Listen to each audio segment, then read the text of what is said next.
Have you ever wanted to camp from your bed with two earbuds plugged into your head? It's the summer of 2020 and we've built a pixel pyre, so let's tell ghost stories around a digital fire. It's the Least Haunted Campfire Club. It's Least Haunted Campfire Club. So pull up a log made of pillows and towels and turn down the lights while we unhook our jowls. Make this full screen or else go in blind. Either way you'll see creatures in the flames or your mind.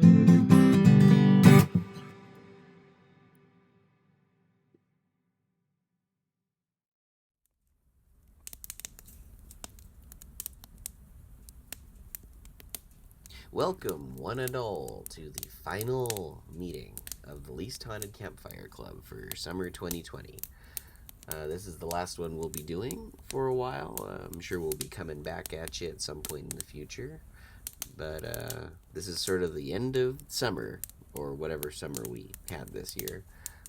Hope you all enjoy these stories, and I think we got a song as well. Everybody who is featured tonight was directly affected by the wildfires currently burning through the Santa Cruz Mountains, and we'll put up some information at the end on how you can help. So rather than build a fire as we always have, we're going to use some old footage of fire. This isn't quite the time to have a fire in your backyard. So without further ado, we'll get started on our first story.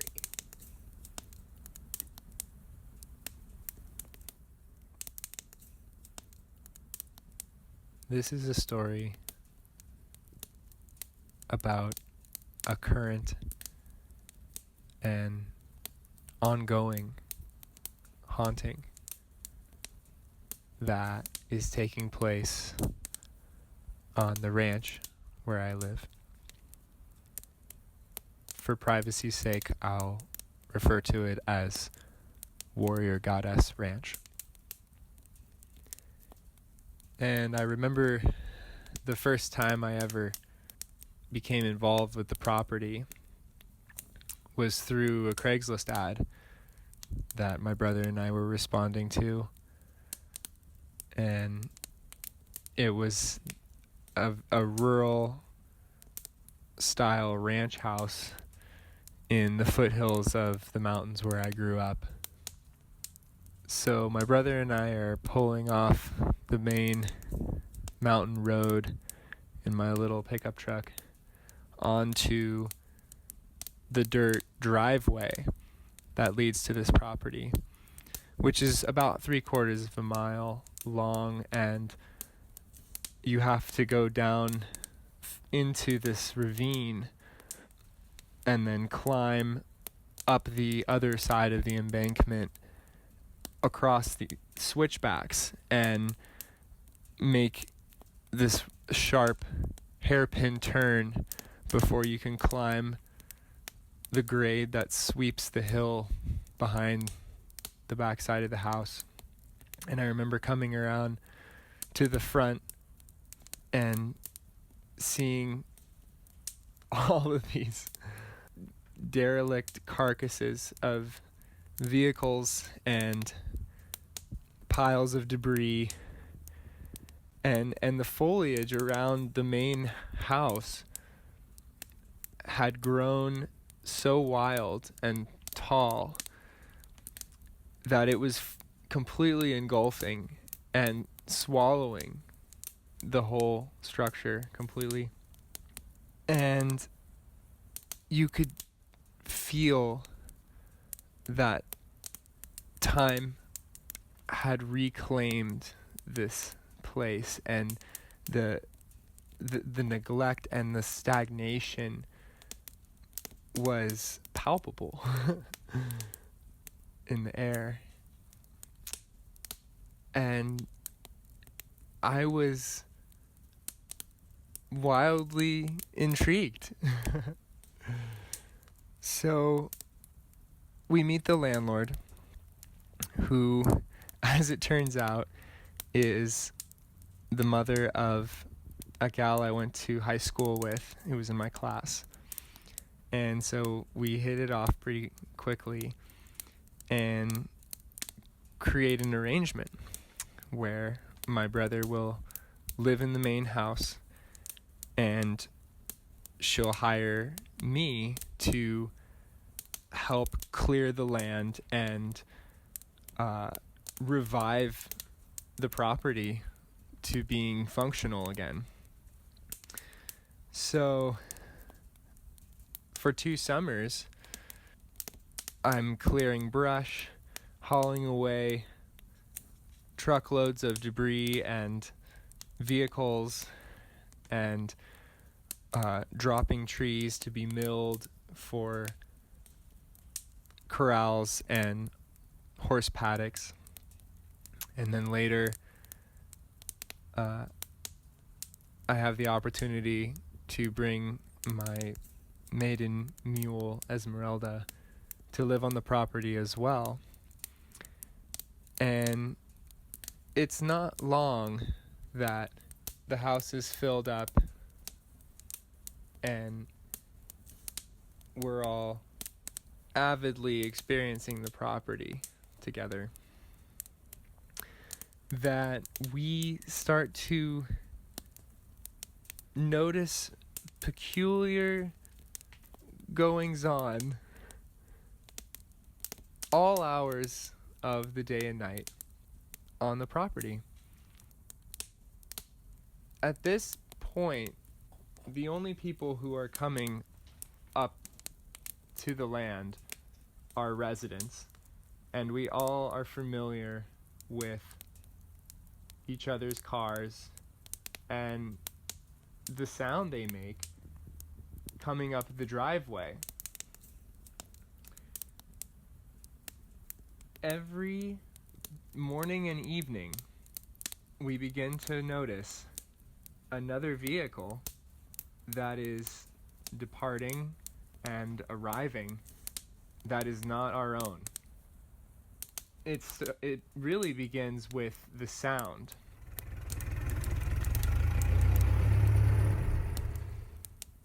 And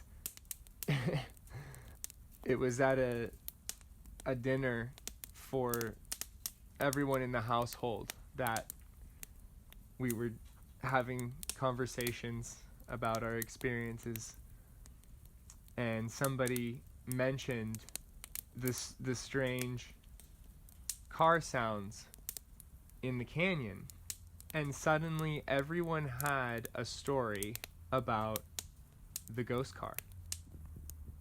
As I mentioned earlier, the driveway is a very long, treacherous, single lane road, and it's one of those things where as soon as you commit, you're sending it all the way, or you're driving in reverse and getting stuck all the way back.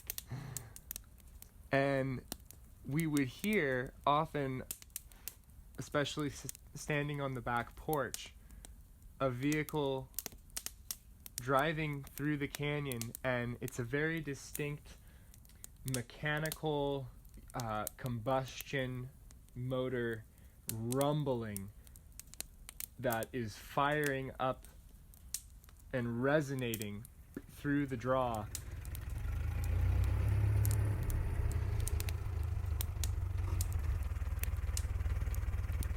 And followed after that is a resounding burnout on the hairpin turn.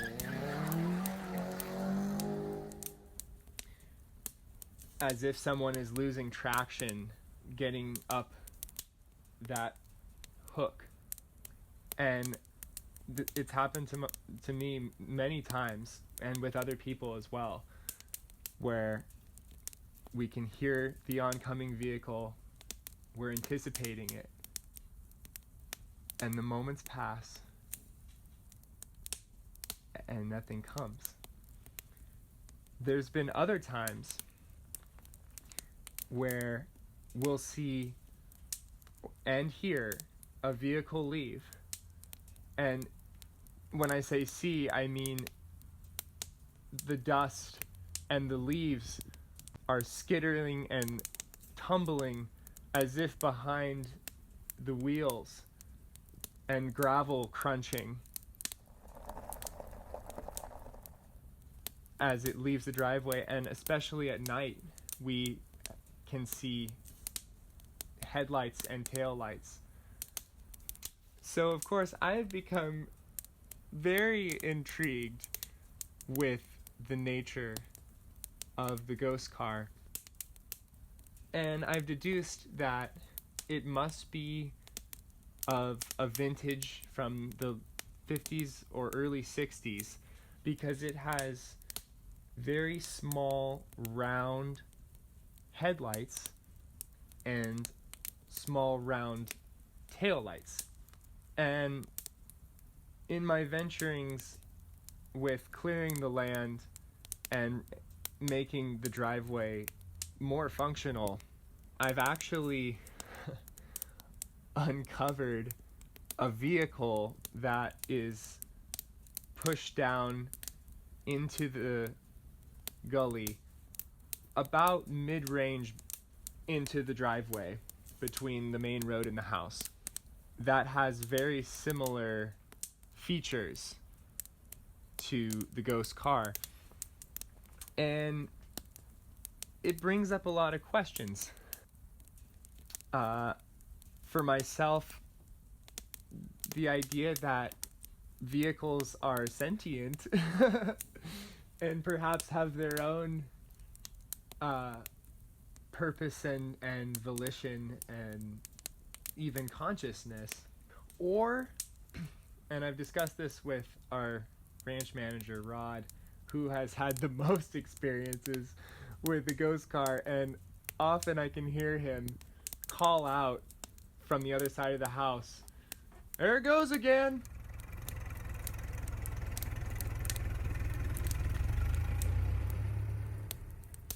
And we both laugh because it's one of those things where this property is so rich with the ingredients of a haunting and bizarre encounters. Of course, this is happening regularly, and he feels strongly that it's associated with the person who's driving the car, and that perhaps something tragic associated and possibly leaving a skip in the time signature repeating itself. And so we have a resident entity that has come with the property and is seemingly non-threatening. It's still unclear as to the potential unfinished business of this phantom vehicle. And in a strange way, it's somewhat comforting. I can't quite describe, but it fits the environment. And it makes sense because you feel the memories when you're there. And curiously enough, this is something I've learned in my own ventures with mules in particular. Oftentimes, Esme will call out this high, longing wail that mules often do, that just lilts on the breeze and sends chills up your spine. And it's one of their ways of announcing a presence. And almost inevitably, a ghost car encounter will follow one of her soundings. And so, as novelty, as having a household haunting is, there have also been a number of moonless, misty, wee hours of the night that I have made the trek from the main road down into the ravine perhaps a little tipsy, and all I can hear is the sound of my own breathing and the steady crunching of gravel under my boots.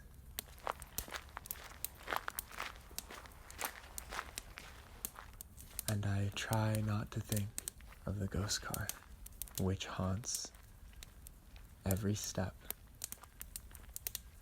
of the road I am walking.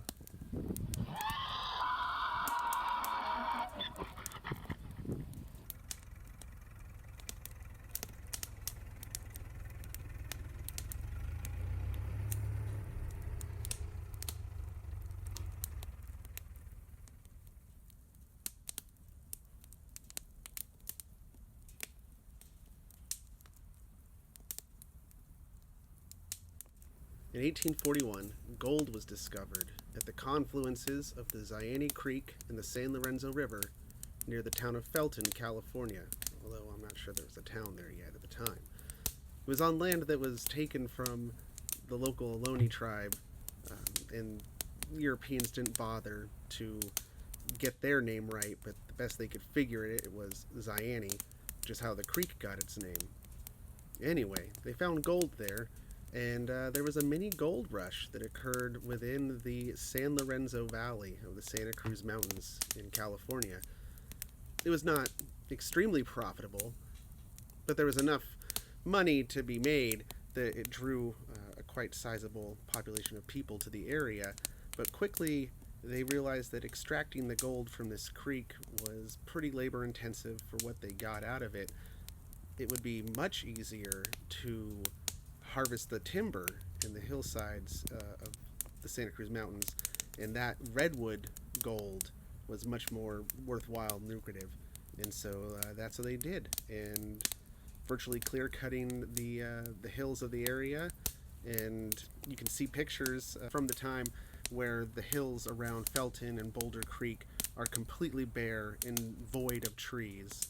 But it came back, and right now, currently, that area is on fire, and a lot of us might be seeing this as the apocalypse that it is, but it's a small apocalypse. That is, it's just the end of one brief world, and another one will come back, just like the trees came back after being logged so long ago. They'll grow back, and we'll spring back from this. Anyway, here's a song I wrote a while back that's kind of about that. It's called Zayante.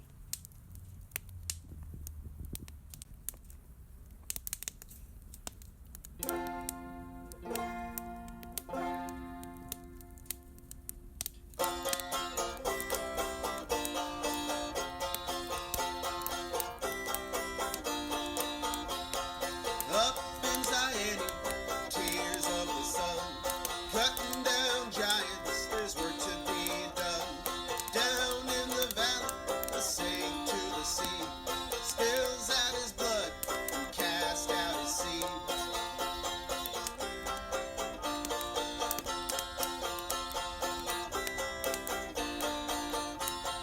Back on the mountain, greater than gold, the top of infinity that you could behold, tilting at windmills and tearing up the land, casting of pearls to fatten the hand.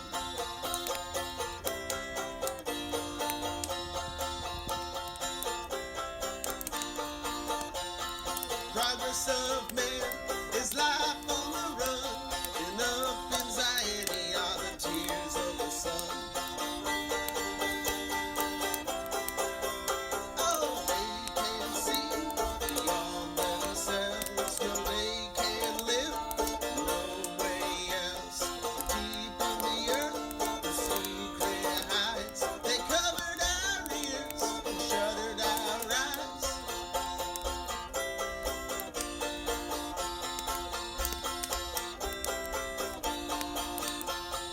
Bears in the creek and fish in the sand.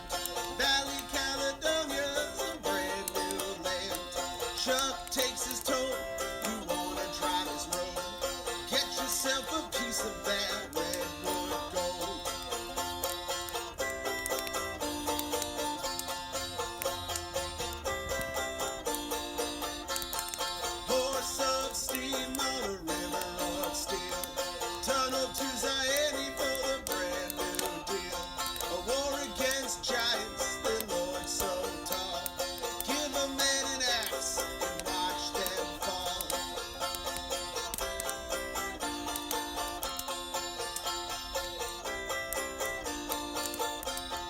Progress of man is life on the run, and up in Zayante are the tears of the sun. Oh, they can see beyond themselves, no, they can't live no way else. Deep in the earth, the secret hides. They covered our ears, shuttered our eyes.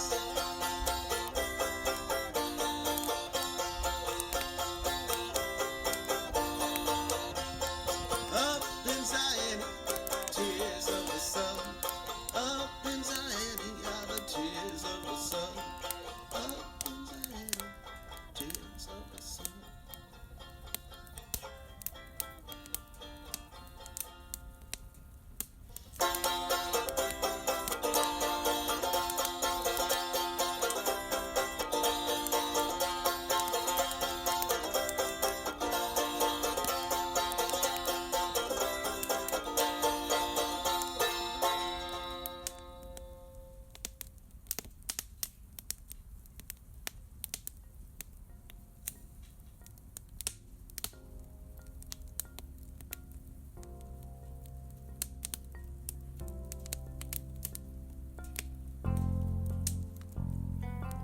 Well, that just about concludes our campfire club for this evening.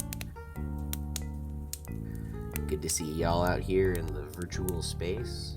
And, we'll be back at some point. Not sure when, not sure where, but I know we'll meet again. Probably on a cloudy day, maybe even on a rainy day. Good night, everybody.